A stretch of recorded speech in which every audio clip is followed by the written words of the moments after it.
2, 3, test, 1, 2, 3. What's going on, team? It's Ricky with TechBud Solutions. I hope that you guys are all having an amazing Sunday. If you guys are joining us for the first time, I host one of these Sunday Stock Talk live streams every single Sunday at 6:30 p.m. Mountain Standard Time. I go live, and if you tune on in live, as you guys will see, I break down whatever stock it is that you are looking into for this upcoming week. This has been very useful, as you could imagine, for a lot of beginner traders wanting to share ideas but not knowing who to share it with. One of the things that I want to start off by saying is it should be linked in the description. You guys can let me know if it is or if it's not. It's our free Facebook group. We have over 300,000 members. If you're looking for a free way on how to connect with people, it should be linked down below. If you don't see it, my Instagram is down there. You can follow me and you can message me. I respond to all of my messages. One thing I have to be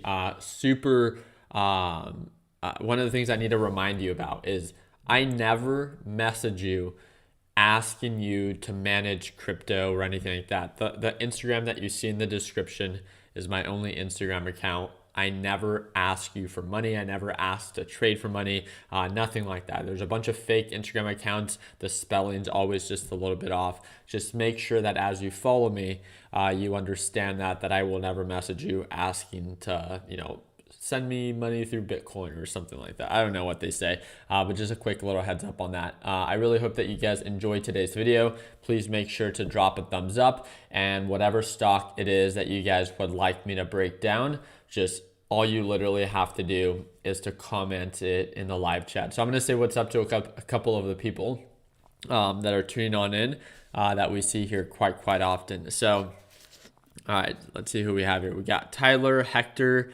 We have Kevin, Caden, Zach. What's going on? Hope you're having a good Sunday. We got, is that Houghton? What's up? What's up? What's going on, Alex? What's going on, Jackson, Hector, TR, Dakota, Eric, Vasquez. What's going on, my guy? Cody, Joshua, some dude. I like it. Alexander, Andy, Uriel, Dakota, Lewis. Is it Taff Funny? Ambitious Stock Trader. What's going on, my guy? Paul, Caleb. What's up? What's up? So I really do appreciate you guys taking time and, just joining us for this Sunday Stock Talk. Let's get right to it. Whatever stock it is that you want me to break down, share it in the live chat, as you can see right there. And it should be an interesting week. I don't know if you guys would agree. We started off with a pretty nice recovery, and then the market just pulled back. This is something that a lot of people have been anticipating. There is a lot of stocks right now aggressively pulling back, so just make sure you take that into consideration.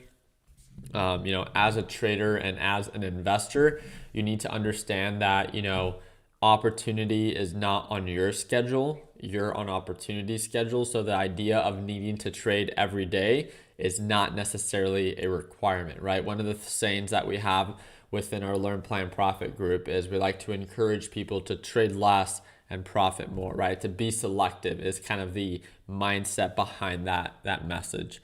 Let's go ahead and get right to it. So UPST. So UPST, let's go ahead and break it down. Again, if you want me to break down any stock, just make sure you share it there in the live chat. So one of my biggest focuses right now is direction and asking that question, are we indicating signs of an uptrend? UPST was very bullish, meaning that it was indicating signs of an uptrend. It peaked during, what is that?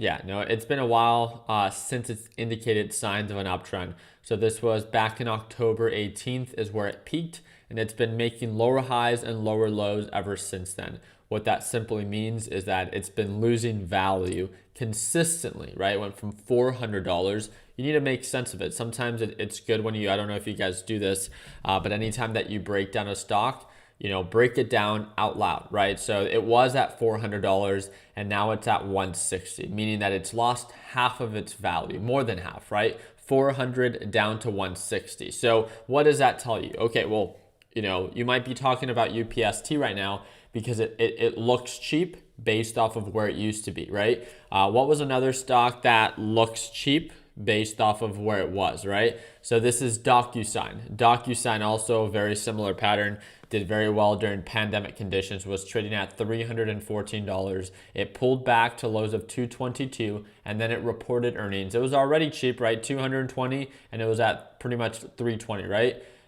It sold off to lows of 140 after it reported earnings and it crashed 40%. It lost 40% of its value. So one of the things that we love to remind our Learn Plan Profit members and our beginner traders is that just because something is cheap doesn't mean that it can't get cheaper, right? It can still continue to sell off. It's a great idea that you can pay attention to stocks that are cheap, but you always need to ask yourself the question, is this stock indicating or showing any signs of growth, right? Why is it a good buy right now at 160 versus when it was at 190? It was cheap then based off of previous patterns.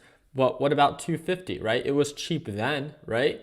What about 330? It was cheap then, right? What makes now any different than before? Is it doing anything to establish a support level? Is it doing anything to indicate signs of an uptrend? Is it making higher highs? No, right? UPST has been on my radar, right? We've broken this stock before, but right now it's getting rejected by, as you guys could see, this EMA line, right? So my EMA is set at a length of 30. That's just my preference. I have my alert here for the break above 210. If it does begin to indicate signs of an uptrend, then great. I can follow up with it. I will get alerted. And then I can ask myself that question. Does it make sense to buy and or buy more of UPST? Or we can also set an alert for the break below. And there's two sides to every opportunity. I don't know if you guys do this. I don't know how new you are to trading.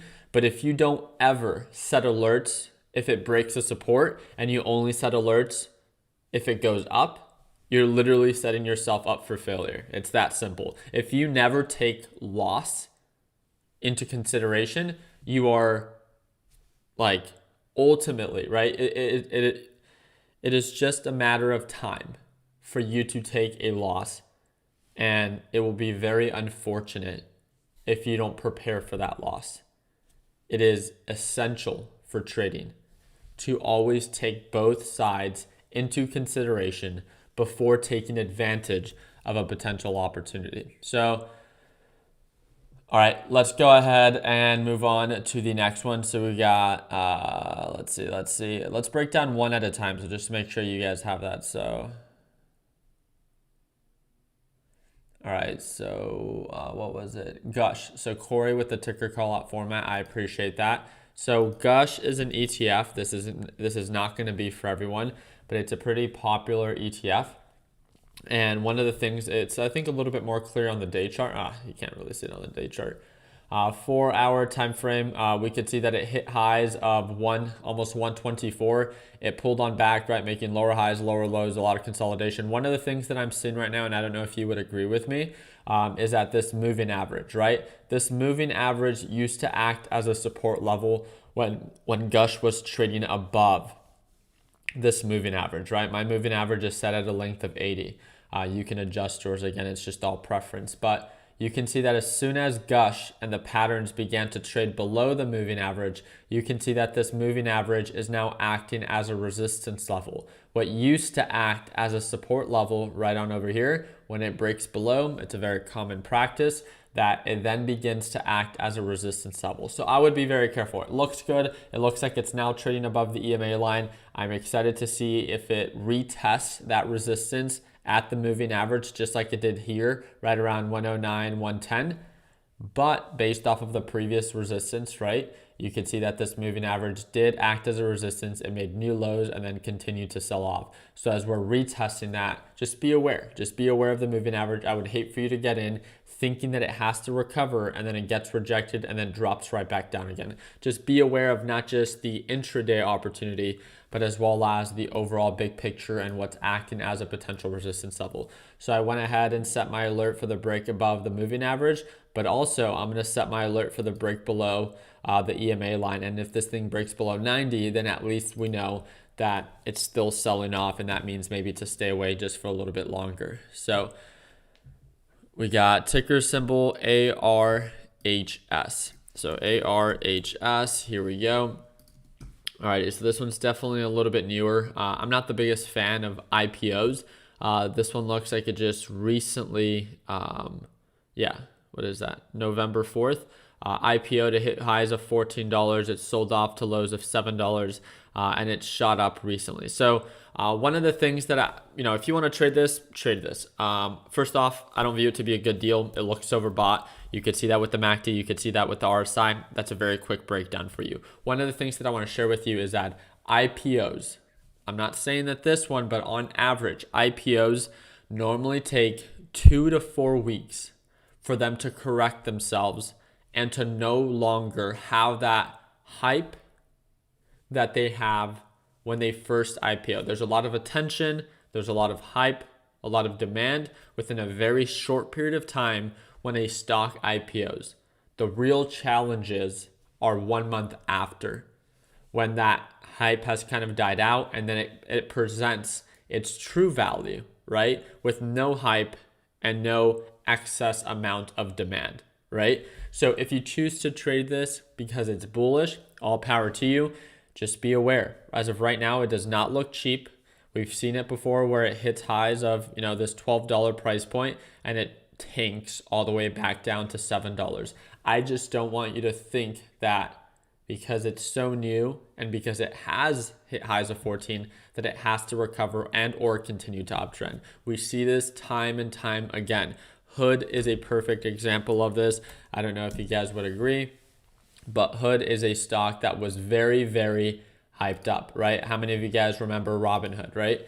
Robinhood hit highs of, over $85 a share. And ever since then, it sold off, made lower lows and lower highs, and now it's trading at $20 a share. Let that be a true example of within the first couple of weeks of when a stock is trading. Take it as what it is. I would view that time period to be more of trading than investing. It then, again, after a couple of weeks, begins to find more of its true value, and then it picks its direction. Is this going to be a bullish stock or is this going to be a bearish stock based off of market reaction? So, alrighty, so we got Justin posting this ticker call out format for those that are asking, how can we post this? Let's see.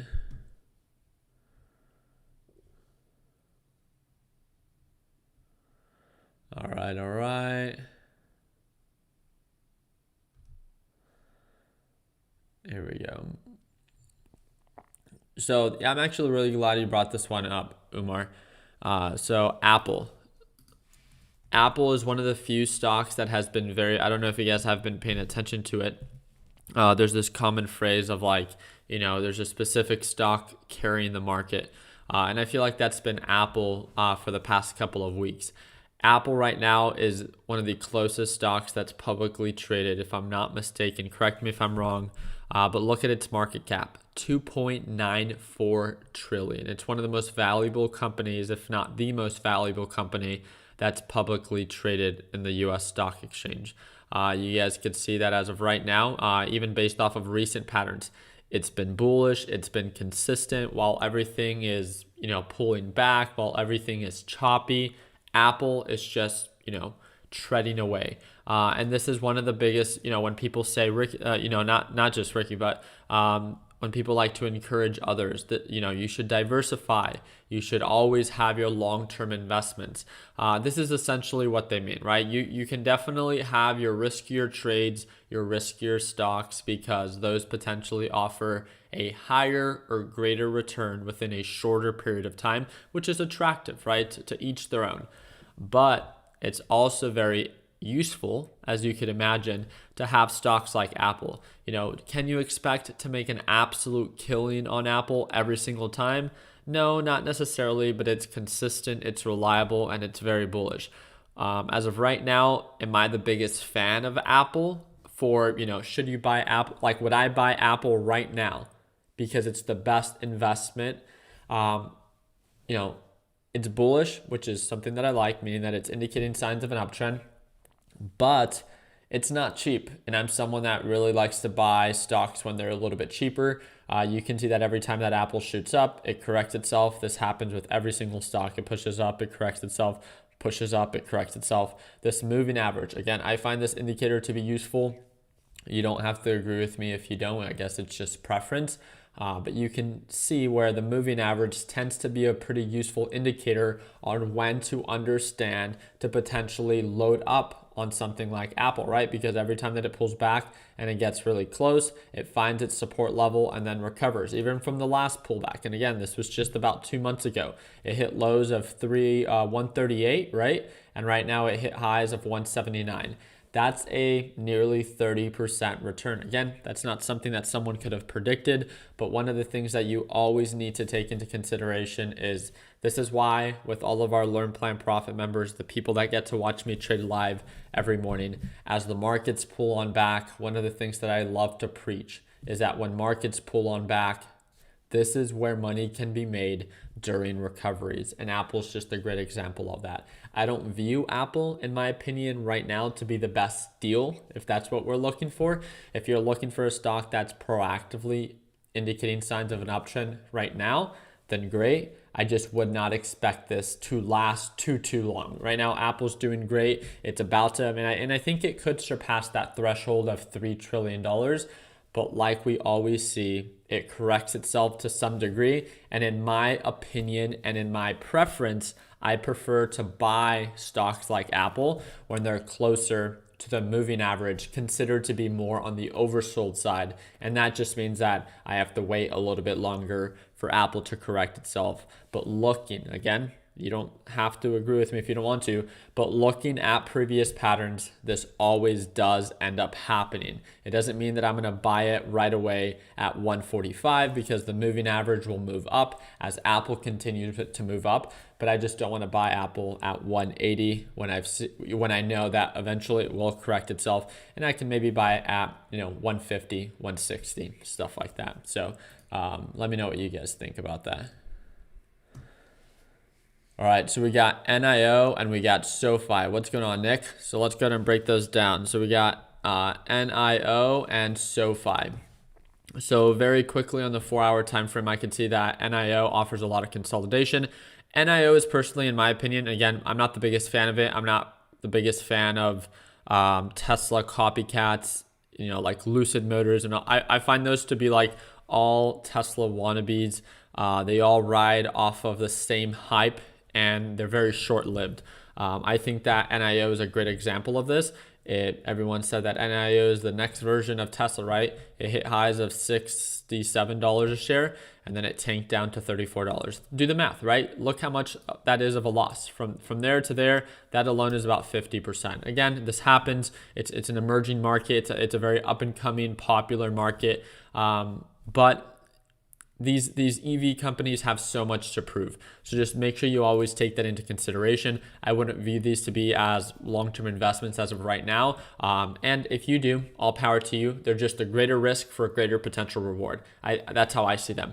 As of right now, they have that resistance level at 43. Right now, it's trying to find its support, seeing if we can trade above the EMA line. And I guess that's what we can set our alert on. I do know when Nio gets going, meaning that when it gets or begins to indicate signs of an uptrend, it's like a rocket, right? It shoots up, but then when it hits that wall, it also tanks like no other. So just take that into consideration. I would view Nio to be a high risk, high reward type of stock, and I would view it more as a trade than I would to be as an investment. And again, that's just my opinion. If you think that it's the greatest investment since sliced bread, then cool, right? That's all dandy for you.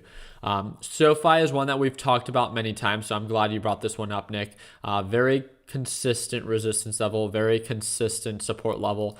We all know that patterns tend to repeat themselves, but they don't always have to. Some of our traders love trading stocks like this, right? We call these kind of like horizontal patterns. Some traders hate trading stocks like this. It's all preference. I have my alerts set. I've talked about Sofi as of last week. If you're part of LPP, we've broken this one down. It is oversold. It is in my radar of stocks that I'm looking at, but it's not indicating signs of an uptrend. So because of that, there's no reason for me to buy it right now if it could potentially still continue to sell off. So it offers over 50% ROI if it recovers to about $24 a share. Patterns tend to repeat themselves. They don't always have to. I do view this to be an oversold stock that's worth looking into, but it's not like we're missing out on anything right now, right? It's still selling off. It's still trading below the EMA. It's still not indicating signs of an uptrend. So make sure you take that into consideration. So let's see how we're doing with everything else. Let's see. How many likes do we have in this video? Test, 1, 2, 3. We have 106 likes and over 700 people watching. I'm a little offended. All right. Oh, that's funny. Justin Keefe. You know what Keefe sounds like?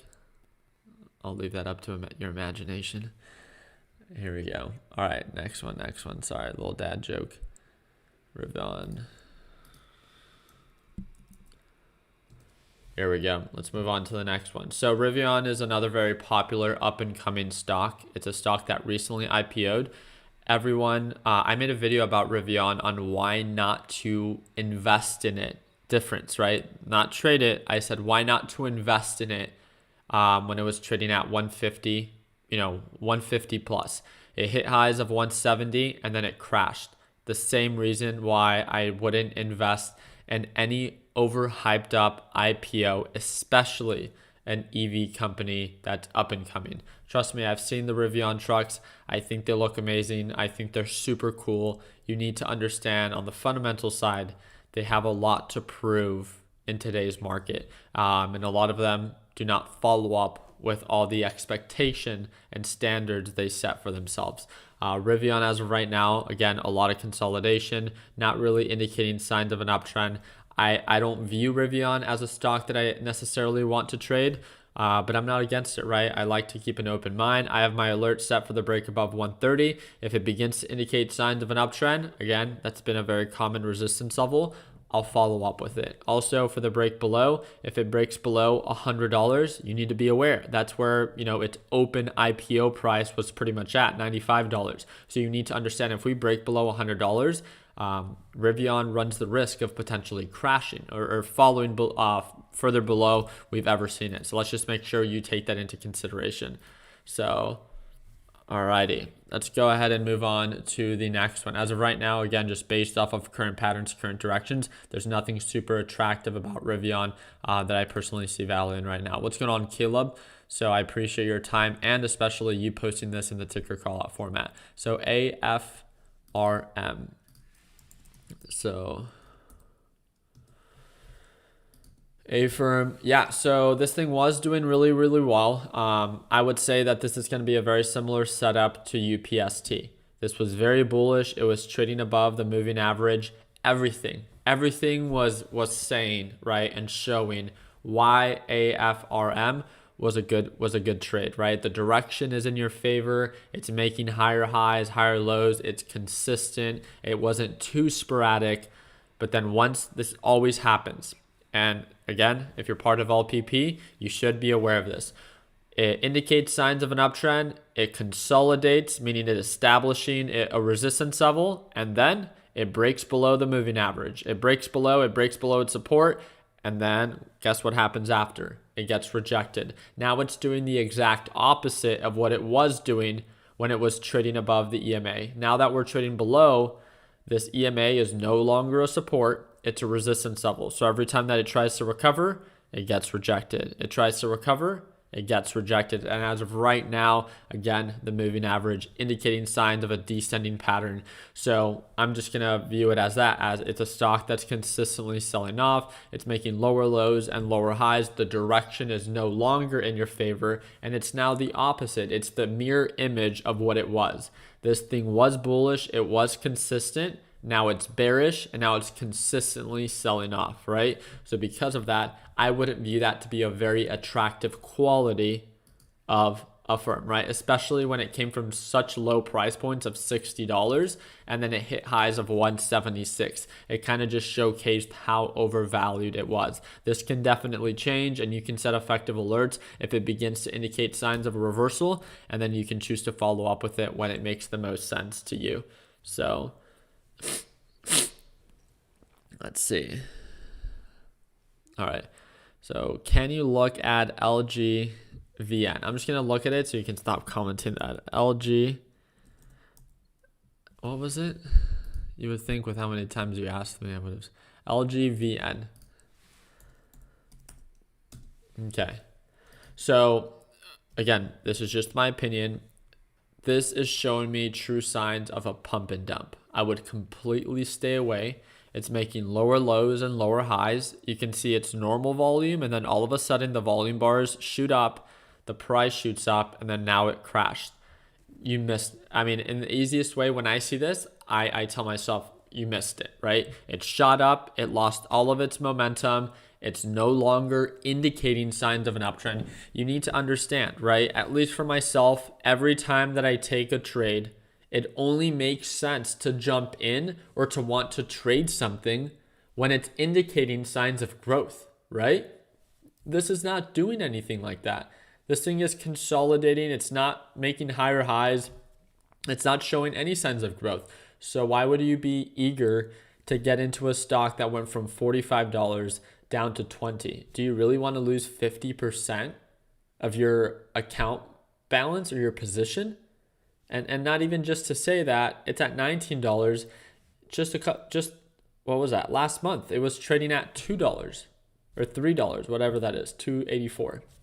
And I just don't see the risk to reward ratio to be worth it there, in the sense that, my upside does not outweigh my downside and the direction's just not in my favor. There are more red flags on why to not touch LGVN than to get into it, in my opinion. So let's go ahead and let's do about 2 more stocks. Let's break them down and then we'll go on from there. So, okay, here we go. We got a good one. So I appreciate you posting this in the ticker call out. We got, what's your name? Keelian? Wow, I've never seen that name before. CRWD.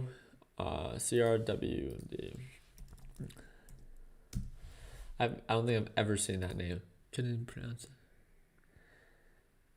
Kaylin? Is that? No, that's not it. Jesus, my bad. All right.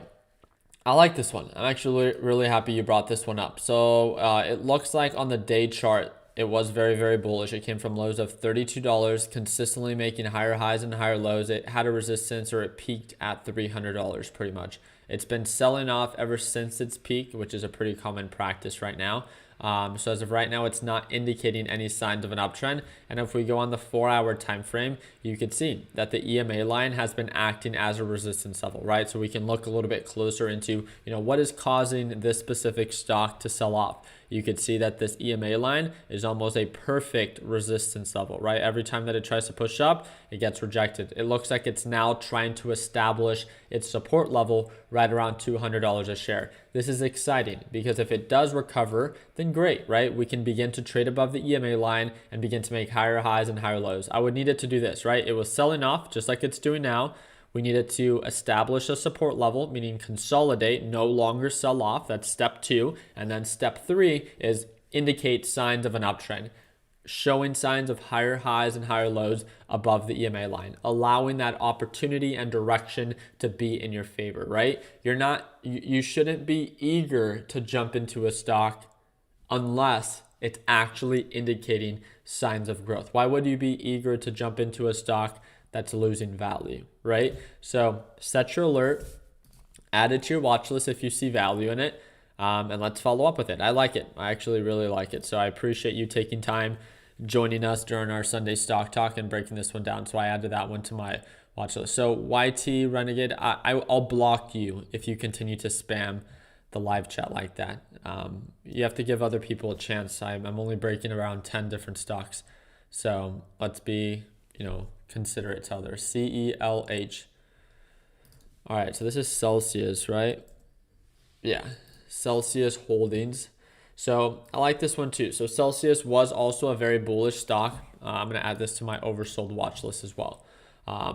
Very oversold, right? Based off previous patterns, they had highs of 110 on the 4-hour time frame. You can see that it came from lows of 110. It's trying to do the same thing literally as CRWD. It's trying to establish its support level. I have my alerts set already to indicate, to wait for signs of a reversal. We have the rejection phase. That's stage 1. Stage 2, consolidation, right? Just like this. It pulled back. It found its support, meaning that it no longer was selling off, and then broke above the EMA line and began to indicate signs of an uptrend. That's what I'm waiting for. So anytime you always ask, Ricky, what are you waiting for confirmation? This, to trade above the EMA on the 4-hour time frame and indicate signs of higher highs and higher lows. This is a perfect example of what we're waiting CELH to do. It's done it before, and they could potentially, of course, do it again. What's the potential for ROI if it makes a recovery? Well, in a perfect world, it offers 66%. Again, I'm not a perfect trader, so out of that 66%, if I capture 25% of that, giving myself, margin for error, I feel like that's much more realistic. That's still super attractive. 30 to 20%, that's still super attractive, right? And all I have to do is set my alert, add it to my watch list, and then wait. Challenge yourself, stay patient, and allow the opportunity to present itself. It's literally that simple. So, all right, let's see. How many have we broken down? 1, 2, 3, 4, 5, 6, 7, 8, 9, 10, 11, 12, 13. All right, we broke down a little bit more. Let's do, we can't end at 13. So let's go ahead. And if you want me to break down your stock, post it in the live chat. Make sure you drop a thumbs up if you're enjoying this Sunday Stock Talk. How many of you guys have added new stocks to your watch list? Did you guys add CELH? What stocks have you guys added? Let me know. All right, let's go ahead and break this down. So we got Airbnb and what else? So we got Airbnb and PayPal. I'll break down 2 more. We'll end it at 15.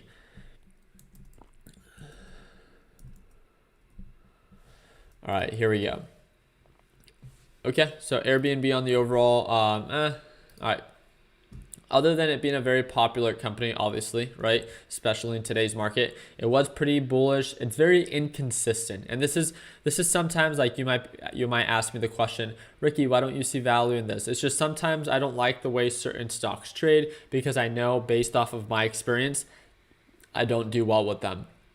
And I can just see that Airbnb is very inconsistent in sometimes the way that it trades. All of a sudden it shoots up to highs of 212, it then drops to lows of 166, it then pushes up to highs of 180, and then it looks like it's about to get rejected back down to 166. I don't really like that. If you want to look into this as a potential long-term investment, then great, all power to you. I just don't think that these moves are as consistent as I would like them to be. They're a little bit more sporadic, a little bit more volatile. That doesn't resonate well with me, but it might with you, right? So for my criteria and my style, I personally wouldn't trade something like this, but I can see why maybe others would, right? If it sells off and you can buy it for 165 and then sell it next week for 185, that might be up your alley. It's just not something that I personally find too attractive. And then the last one that we're going to break down is PayPal. So asking that magical question. So PayPal, and I'm really happy that we're ending it with this one. I'm personally invested in PayPal. And I am telling you this, as someone that's invested in PayPal, I would not encourage you to buy PayPal right now. Unlike other people, I feel like other YouTubers, and I can't speak for them, but I've seen it. I work with thousands of people that are part of my Learn Plan Profit team. And they're like, hey, I bought this stock because I watched this other YouTuber. He said that he bought it and why it's so great and why we should buy it. I don't know. I personally feel that any time that I'm invested in a stock, I need to make sure that I speak more about the risk than I do about the potential reward. And PayPal right now, it's been selling off. It's been making lower lows and lower highs. In the simplest way that I can tell you, you are not missing out on anything by not being invested in PayPal. If PayPal was indicating signs of an uptrend, if PayPal was showing signs of growth, the way that I might speak about it might be a little bit different. But I want to look out for you guys. I don't want you guys to think that just because I'm invested in something that it's the best investment choice for you. We all see value in different ways, but most specifically, we all manage risk and tolerate risk differently. And that's what I'm looking out for all of you that are beginner traders or just getting started. I don't want you to jump into a stock that's been consistently selling off, and just because I'm invested in it, that I want everyone to jump on that same bandwagon. Not really my cup of tea. But let's do this. I have all of my alerts set. If it breaks below or if it breaks above, I would love to follow up with PayPal, and if and when it begins to indicate signs of an uptrend, then let's follow up with it. We can talk a little bit more about it, and when direction is more bullish, then we can be like, yeah, you see, this is why I find it attractive, and this is why it maybe makes a little bit more sense to buy now than it did before. But as of right now, as someone that's invested in PayPal, I would personally say save your money, stay away. You're not missing out on anything. The direction is not in your favor. So I at least wanted to leave it at that.